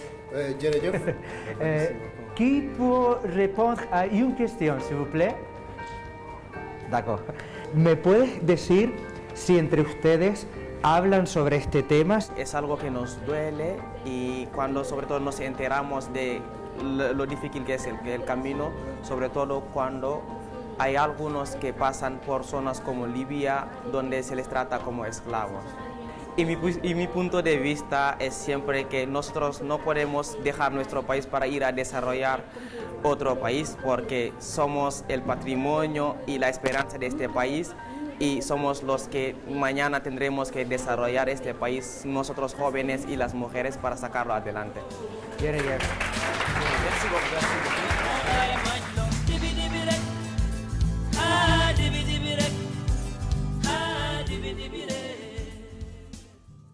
Después nos volveremos a acercar de la mano de José Denis a Senegal en la segunda parte del reportaje, pero después de lo visto, y te lanzo la pregunta, Juan Carlos, ¿crees que hace falta más cooperación internacional en estos países, en los países de origen de los migrantes, para que emigrar sea una opción y no una necesidad en muchos casos? Sin duda, o sea, y no más cooperación, sino cooperación coherente y justa. Entendemos que cuando tú vinculas, porque es la realidad actual, la ayuda oficial al desarrollo, al control de los flujos migratorios, estás mediatizando de alguna manera la capacidad de un país para poder hacer cosas, y eso no contribuye para nada al desarrollo. Pasa con fondos europeos, como el Fondo Fiduciario para África, 1.800 millones en ese sentido, pasa con los acuerdos que firmamos con países sospechosos de vulnerar derechos, como puede ser Marruecos, como puede ser Libia, Turquía, etcétera, etcétera. Una cooperación que contribuye realmente al desarrollo de los pueblos. Seguramente eso sería el primer punto, pero también el hecho de dejémoslos en paz. Es decir, de qué forma estamos expoliando desde el punto de vista económico y material a unos pueblos que son esencialmente ricos. No somos capaces de contribuir a la riqueza del territorio de una manera equilibrada, y por otro lado unas políticas migratorias mucho más seguras, mucho más ordenadas y mucho más humanas. Política de visados, convenios de movilidad laboral. Hay muchas acciones que se pueden desarrollar para que la relación sea mucho más equilibrada. Marta, ¿ha fallado, ahora que habla Juan Carlos de política migratoria, la política migratoria de la Unión Europea? Sí, bueno, lo estábamos comentando antes, no solo la política migratoria, sino también y la de cooperación, como dice Juan Carlos, que está en todos los discursos y en la retórica política, en el sentido de que es necesario, pero no en los documentos, en los papeles y en los fondos o recursos que se destinan, ¿no? Es que no solo está la política africana de cómo nos insertamos en esta zona de influencia nuestra a través de mejorando todas las conexiones empresariales con inversiones de aquí hacia allá, etcétera, etcétera. Es decir, es una nueva concepción de las relaciones con el vecino, al que todavía por el gap de brecha que existe entre nosotros y ellos no terminamos de establecer en términos de igualdad, que es lo que comentabas, que es lo que necesitamos, ¿no? Sí, pero yo creo que eso es también una contradicción, porque en muchas ocasiones a las grandes empresas les puede convenir el que haya países que tengan unos gobiernos débiles, porque de esa forma consiguen un trato mejor, y eso es muy simple. O sea, una empresa pequeña, por así decirlo, para entenderlo, y poniendo un ejemplo, no se iría a un país desarrollado del norte de Europa y les plantearía un trato injusto, pero yo sé que en África eso ha ocurrido y que el beneficio que ha sacado la empresa en este caso es mucho mayor de lo que ha dado a cambio. Ese trato en Europa entre países es imposible, pero sin embargo si nos vamos a África parece que es muy común. Pero, María. Es que yo creo que existe porque queremos que exista, ¿sabes? Yo comparto al 100%, dejémoslos en paz, ¿sabes? Dejémosles tranquilos, no son pueblos pobres, ni son pueblos que no tengan cultura, ¿sabes? Y dejémosles en paz. Lo que sí que es cierto, y no perdemos de vista también, que vamos a tener una emigración climática ya. Yo el otro día, cuando estuvimos atendiendo a los 36 que no se conseguía ubicar, que llegaron, había gente de Kolda. Kolda está al sur de Senegal, al sureste de Senegal, y yo le preguntaba, ¿pero por qué? ¿No? Hablabas con ellos. Dice, porque lleva 2 años sin llover. Entonces no plantamos, no tenemos para qué plantar, y si no plantas no comes, y si no comes tienes que buscarte, pero esto pasaba en Fuerteventura también, o sea, te tienes que ir del sitio, ¿no? Entonces los emigrantes climáticos, cuidado, que ya hay casi 30 millones en el mundo de desplazados climáticos. Lala. Bueno, yo creo que esto es un problema de base. A mí me llama la atención por lo menos todo el dinero que se cede a Marruecos, ¿no?, de fondos europeos y el Estado español en el último año, al mismo tiempo que Marruecos se hace una de las monarquías más ricas del mundo, pero al mismo tiempo es una de la población más empobrecida y más analfabeta. Yo creo que es un problema de base. Si las personas pudieran acceder a los visados, si no hubieran límites ni barreras para poder acceder, nadie pagaría 1.000 euros por venir en patera y jugarse la vida con lo que supone eso. Paco. Sí, yo tengo la impresión Te voy a pedir de que te pegues el micro, Paco. Tengo la impresión de que todas las políticas de cooperación y de gran vecindad que desarrolla la Unión Europea tienen truco. Y el truco fundamentalmente está dirigido a que los grandes contratos se realicen con empresas europeas. Es decir, no son tanto políticas de cooperación, sino políticas dirigidas a fomentar un negocio en territorios africanos. Básicamente así están definidas y así han estado funcionando durante mucho tiempo. Pero luego sí me gustaría, en relación con este término que ahora se ha puesto mucho de moda, ¿no?, que es la cuestión de la migración climática, recordar que la inmensa mayoría de las personas que vienen en estos momentos de África, la inmensa mayoría de personas que se la juegan haciendo la travesía del Atlántico, no son personas que se dedican fundamentalmente al trabajo en los campos, no son campesinos, son, aunque nos cueste aceptarlo y entenderlo, son lo mejor de cada casa, son lo mejor de cada uno de los pueblos. En la África de los 1000 poblados, los que vienen son las personas más preparadas, los que tendrían que de alguna manera contribuir, como decía esa niña en una declaración absolutamente espléndida, al engrandecimiento y a la construcción de sus propios países. Estamos produciendo un auténtico desangre de lo que es lo más cualificado del continente, y ese es uno de los grandes problemas. En la última estadística que se ha realizado sobre el coste que supone para la economía de los países de África esta emigración de los mejores, se ha llegado a situaciones a interpretaciones realmente penosas, ¿no? Es decir, estamos privando de lo más preparado, de lo que tiene más recursos, de la gente que debían de constituir las clases medias, los sectores empresariales, gente, por ejemplo, que fueran propietarios de taxi, maestros, tuvieran un pequeño comercio, etcétera, etcétera. Estamos dejando a los países de África sin esa gente, ¿no? Bueno, hablábamos de Senegal, estaba José Denis en esa primera parte. Ya saben que muchos de los migrantes que llegan a Europa se encuentran con otras realidades muy diferentes a lo que ellos pensaban, y en muchos casos no les queda otra que volver otra vez al país de origen. Vamos a verlo en esta segunda parte.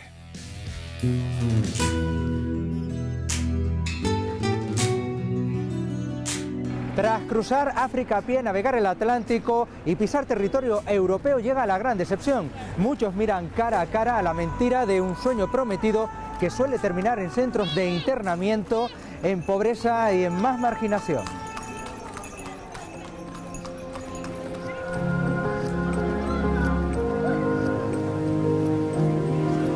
Mamadou, Daga, ¿qué tal? Los dos tuvieron un intento de llegar a Canarias en patera. En tu caso, en 2007, en una patera con 106 personas, llegaste a Tenerife, estuviste en un centro de internamiento de extranjeros.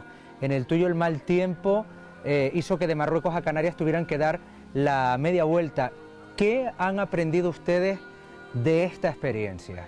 Yo me he quedado con un sentimiento de lamentar la decisión de haber cogido los cayujos y de haber intentado ese camino peligroso, porque a mitad de camino y cuando volví aquí me he dado cuenta de lo peligroso que ha sido, y desde que he vuelto llevo trabajando y haciendo diferentes actividades aquí que ya no tengo envidia para la gente que ha ido y ha llegado. Ahora tengo mi trabajo y mis hijos, y a lo mejor muchos que han llegado todavía no lo tienen.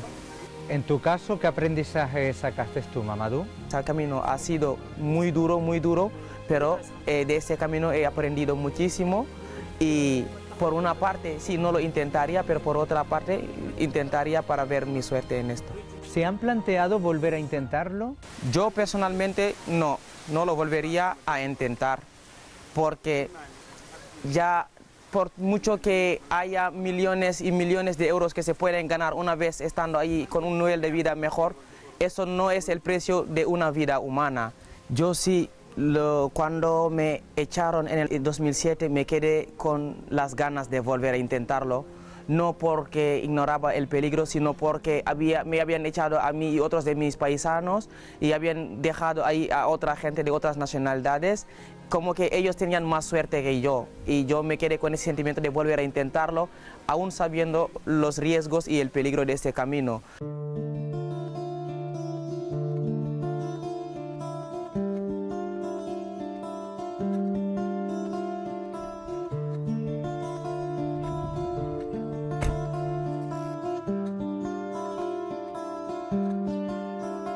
Mamadou, ¿qué tal?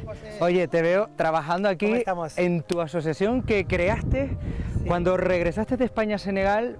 Previamente te fuiste en cayuco y llegaste a la isla de La Gomera. ¿Cómo fue esa experiencia? Bueno, fue un viaje muy largo, un viaje muy duro, de pura injusticia, porque me hubiese gustado viajar de otra manera. La experiencia de haber estado en España esos años, ¿para ti cómo fue? Porque creo que tienes una visión crítica al respecto. Estar aquí y escuchar que todas las grandes instituciones de derechos humanos están en Europa y tal, entonces piensas que podría vivir todo excepto injusticia. Puede ser un inmigrante ilegal, una persona ilegal, un sin papel, no tiene derecho a muchas cosas. Pues fueron experiencias que a mí me marcaron la vida. Decidiste volver, crear esta asociación. ¿El objetivo principal cuál es?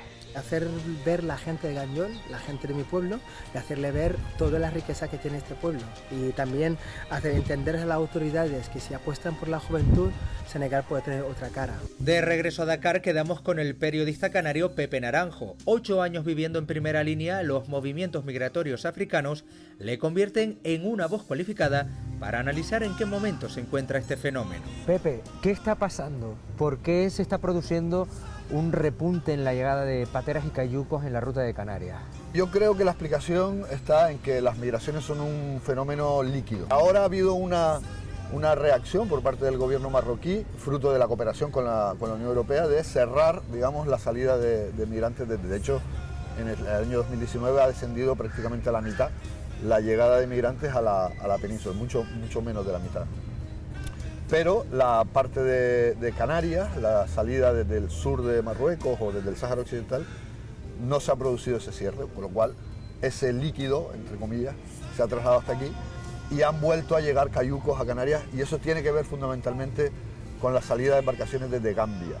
Los acuerdos de España y de la Unión Europea con los países de la cornisa atlántica han hecho mucho hincapié en Senegal y en Mauritania, que es de donde sobre todo salían los cayucos en 2006-2007, pero Gambia, aunque también ha habido acuerdos, no ha sido con la misma intensidad. Mi sensación es que no se va a llegar a cifras como las que vivimos, o a situaciones como las que vivimos en 2006-2007 en Canarias. ¿Qué tiene que pasar para que todas las partes implicadas logren frenar esas muertes en el mar? Para mí, la clave está en favorecer vías de migración legal, entendiendo que este es un fenómeno natural que además, visto con perspectiva, es beneficioso para las sociedades de origen y para las sociedades de destino, y generar desarrollo en los países de origen, generar desarrollo inclusivo para que los jóvenes tengan la posibilidad, si lo desean, de quedarse.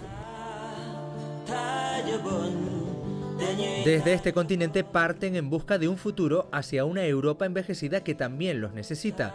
Y desde este mar, que hoy nos separa, miran con la esperanza de que algún día sea el que nos una.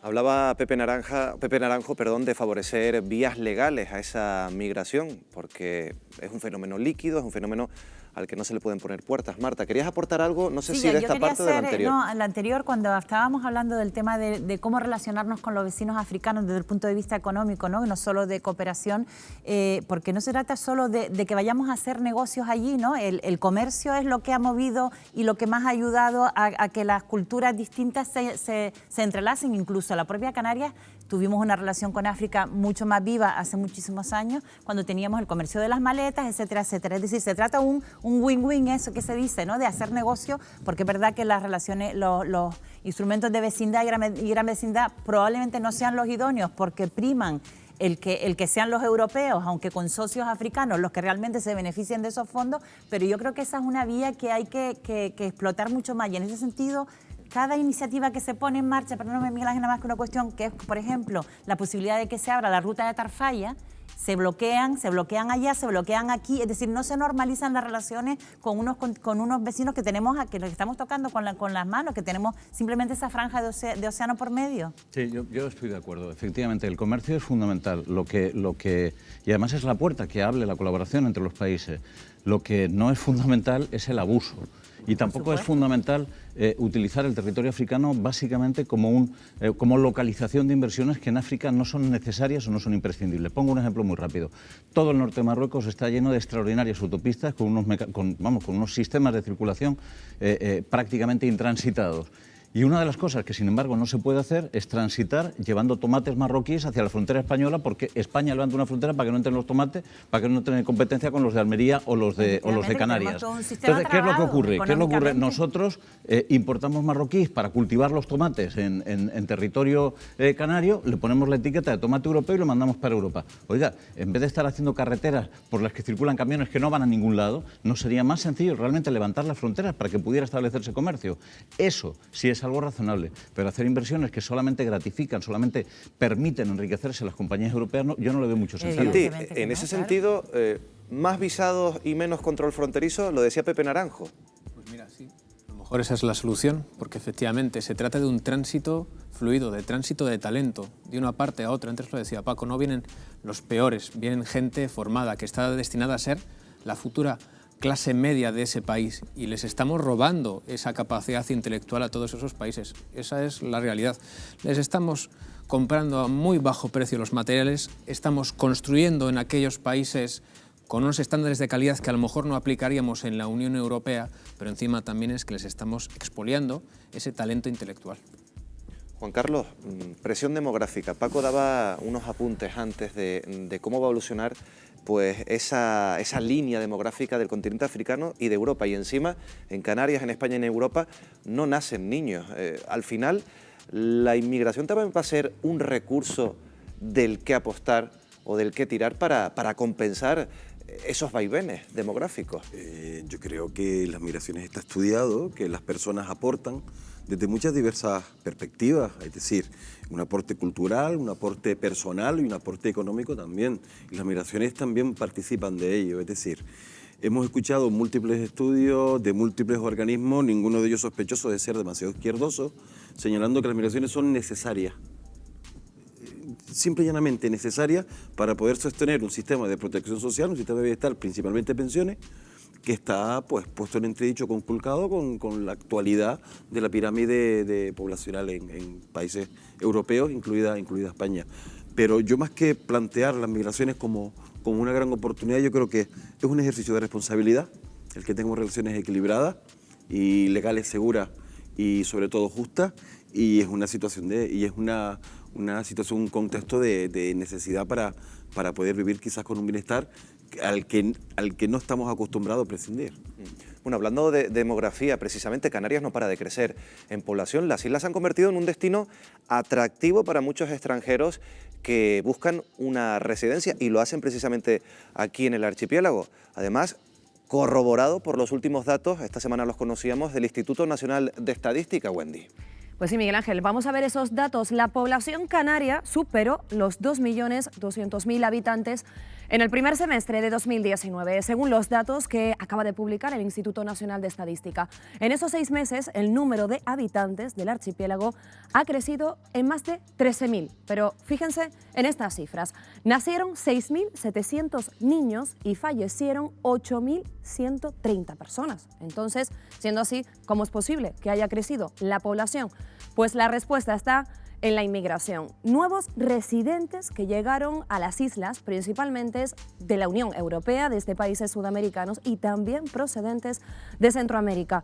Por nacionalidades destacan, por su gran número, los venezolanos. Entraron alrededor de 3.700. La procedencia del siguiente grupo más importante se la reparten entre Italia y Cuba, con la llegada de unas 2.000 personas de cada país.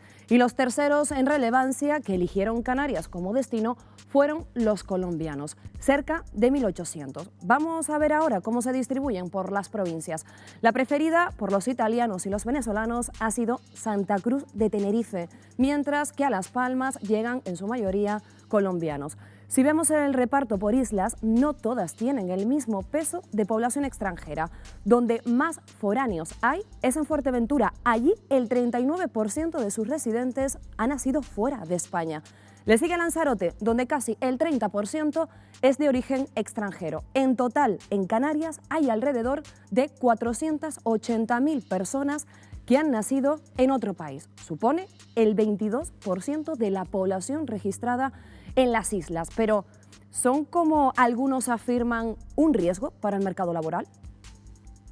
Desde el punto de vista laboral, muchas de las personas que llegan vienen a cubrir huecos que la población local no quiere cubrir. Estamos aprovechando el talento, la capacidad de personas que proceden de otros lugares, que se han formado en otros lugares, y habitualmente son personas que aportan al sistema productivo y ayudan a afianzarlo.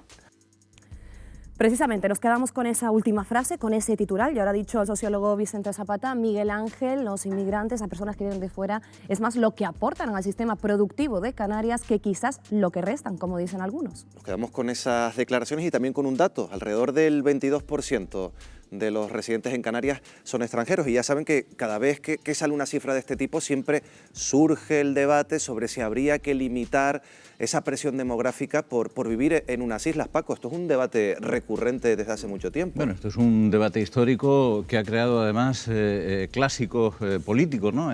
Hubo un tiempo en que antes de cada campaña electoral, por ejemplo, se planteaba directamente la cuestión de la ley de residencia, ¿no? Era algo que Paulino Rivero sacaba antes de cada campaña electoral hace algunos años. Yo creo que es una absoluta insensatez. Cuando planteamos el crecimiento demográfico de las islas, lo que estamos planteando es la capacidad de carga que pueden tener las islas y la capacidad de ofrecer trabajo.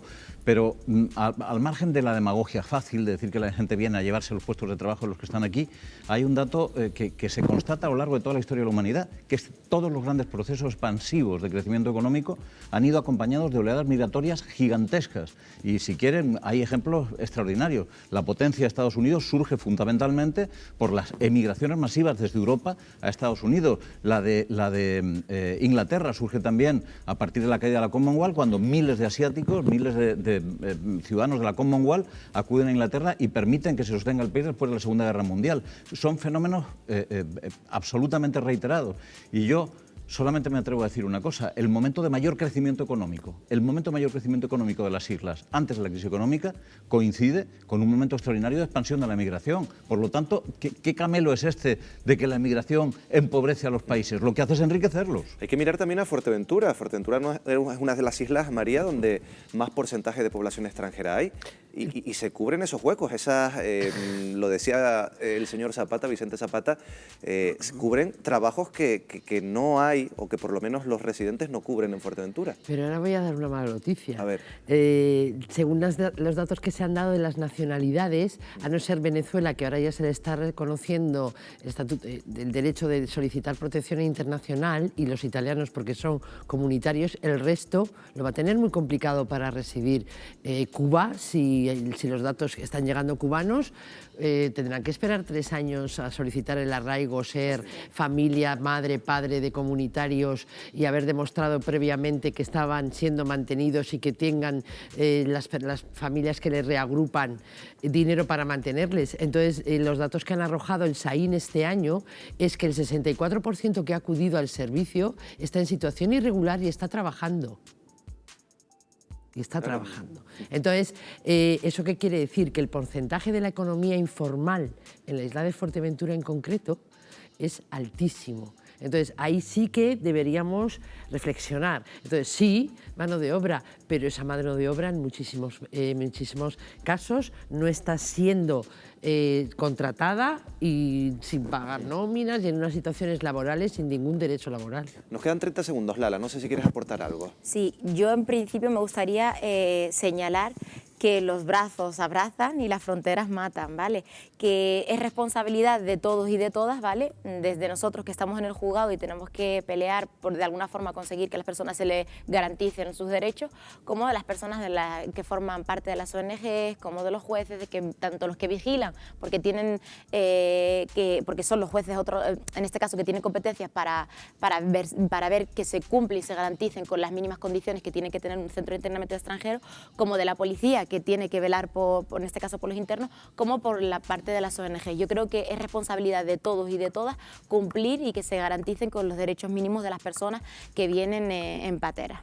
Pues nos quedamos con esas palabras. Nosotros tenemos que cerrar esta semana Fuera de Plano. Volvemos la próxima semana. Les agradezco a todos su participación esta noche con nosotros aquí en Televisión Canaria. Les dejo. Buenas noches.